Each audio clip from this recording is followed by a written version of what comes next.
طبعًا بعد قرار النائب العام بإحالة أحمد فتوح لمحكمة الجنايات، في كلام كتير أنتم ممكن تكونوا بتتابعوه، في بعض الناس اللي ممكن تكون بتقول لك إن هو أُحيل وهو موجود معاه حشيش، وقرار أمر الإحالة اللي طالع من النيابة فيه الكلام ده. الكلام ده مش صح. أنا هاتكلم معاك النهارده على 3 فرضيات مفترض إن هم يحصلوا لأحمد فتوح.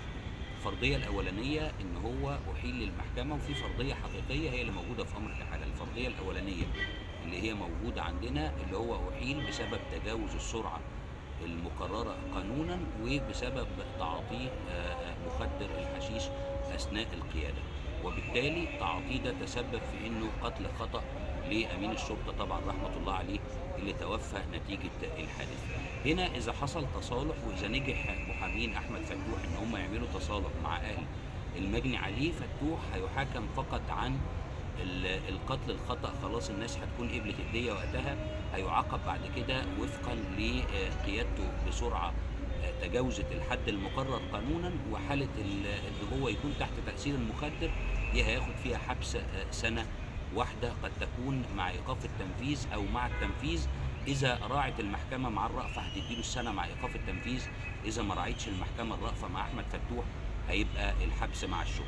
طيب الفرضية التانية إيه؟ الفرضية التانية إذا رفض أهل المجني عليه أو أهل القتيل إلى قبول الدية، هنا هيكون الحكم الحبس لمدة 3 سنين.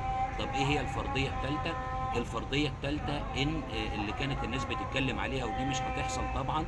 ليه مش هتحصل؟ لإنك بتتكلم هنا عن إن في بالفعل العينة طلعت إيجابية، لإن لمّا بيحصل جريمة زي كده بيتاخد منه عينة بتاخدها وقت الحادثة، ودي بتكون من خلال الداخلية، ودي بتبقى عينة يعني ممكن تحتمل إنها تكون سليمة أو غير سليمة، لكن اللي بيُعتد بيها عينة الطب الشرعي. طب عينة الطب الشرعي قالت إيه؟ قالت إن العينة إيجابية، لإن الطب الشرعي هنا بيبقى تحليل غير إن هو بيكون تحليل دقيق جدًا، بيبقى تحليل مستوفي الأركان. يعني إيه؟ يعني بيطلع فيها المواد المخدرة كلها.